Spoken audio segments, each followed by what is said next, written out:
Okay, as I mentioned to you earlier on, my name is Lamin, and we've been trained by Gambia government. So that when the visitors came here, we will take them around, giving them the information regarding to the slavery in the Fort James Island. That's why we stay in the village here. We never sell excursion, and we don't do tour in the village. Only in the village we do the tour. So this is the Fort James Island. Before the coming of the European in Senegambia, course in 14th century, James Island was natural. No one lived on this island. It was a resting ground for the fishermen by the locality. So the island is 2 times bigger than this, but because of the erosion, you see only in the middle. All this part is gone now, it's inside the water. But the island is 30 kilometers in the map of the River Gambia and is awaiting collection of the Middle Passage, both North Bank and the South. All the slaves in Gambia will be here for 2 to 3 weeks, and they will hold them in small cells. When the big ship come, they will transport them to America. Then the family member will never see their relative, and they will never come back again. That's why James Island play a very important role. In 1456, when the Portuguese people first came here, one of their men called St. Andrew, he died here, and island was named after him, St. Andrew Island. That's the first name of this island. In 1561, we have Latvian people. Latvia is a small province near Russia. They came here to establish an empire to build this island. 10 years later, we have English people. When they also came, they changed the name of this island from Portuguese name to Fort James Island. It was named after James, Duke of York in England. In 1719, the pirate also came from Europe. They also seized the island to carry away all the company's property and the slaves.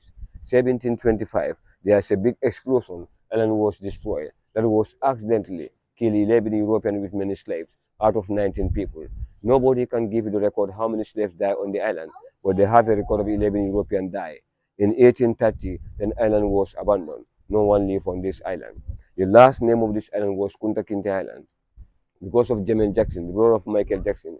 He came here in 2009. He said it's very important we change the name of this island from English name to Kunta Kinte Island. That was 6th day of February 2011, and they changed the name of this island. West Africa was more affected badly because of the islands we have. You have Fort James Island in Gambia, you have Gore Island in Senegal, and you have Almina Castle in Ghana, Timbuktu in Mali, Venezuela in Freetown, that's present-day Sierra Leone. Then you have Gold Coast in Guinea Conakry. That's why West Africa was more affected badly. In 15th century, the Portuguese, they moved to East African coast. There's a place called Zanzibar in Tanzania. That's why you have the eastern coast of Africa and the western coast of Africa. But the most powerful country during the days of slavery was Benin. Benin is a South Nigerian country. They have all the resources before America was discovered. That's why that country was most powerful in those days. Yeah. But today we see only in the middle, all these parts inside the water now, because water is getting rise and then it's going down. Yeah. So when we go inside, you see all these places. Yeah. So, but this is the model of the island. This was made in 2008. Yeah. But when we go inside, you can see all these places. All right. Okay. Have any questions before we go inside? What was the first name of the island? That's why it's St. Andrew Island. St. Andrew. Yeah, it's the first Christian man died in the Gambia and he was buried here. Then the island was named after him, St. Andrew Island. That's the first name of this island. After the Portuguese, then we have English people. Yeah, so they call it Fort James Island. Then the last name was Kunta Kinte Island. Yeah, so we have three names of this island before it was abandoned. Yeah. What year was that It was in 1456, the 14th century, when the Portuguese people first came. again? Yeah, the first name was St. Andrew. Uh-huh. Yeah, he died here. The island was they changed it in about English people changed it 10 years later. Yeah, so they call it Fort James Island. The last name was Kunta Kinte Island. Yeah, 2000. 2011. Yeah, they changed the name of this island from English name to Kunta Kinte Island. Yeah, but no one can tell you how many slaves died on the island. Yeah, because it's 400 years. Yeah, they said 400 slaves will keep here at a time. Half of them will die. Only half survive. Yeah. If anybody gets sick or they'll just throw them inside water. Before island was surrounded by crocodile. If anybody gets sick, they'll just throw them inside water. Because people who buy slave in America, they're only the strong people. So when you get sick or weak, they don't need them. They have to throw them inside water. Because they understand that when you arrive in America, you work in sugar plantation, tobacco, and the cotton. So that's why they will throw them inside water. You know? And that the boat will have 3 months before they arrive in America when they put them inside the big ship. Yeah, they put them like a sardine. So many people get sick. Anybody gets sick or weak, they will just throw them inside water.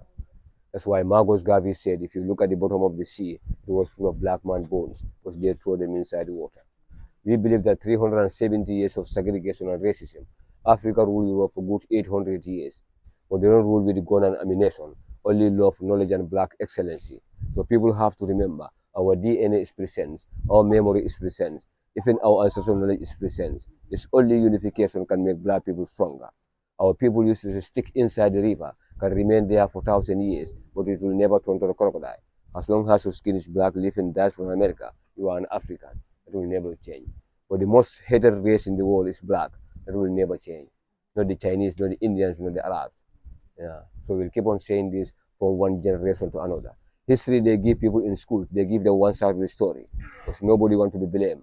Yeah, that's why many people they lose their origin and they don't know where their family came from because the story they give it to them. Yeah. So children have to know their history because our people believe if you know your history, you know your cultural roots, and then you are not a dead person. But if you don't know your roots and your cultural history, and also you don't know your history, it's like you are a dead person. Yeah.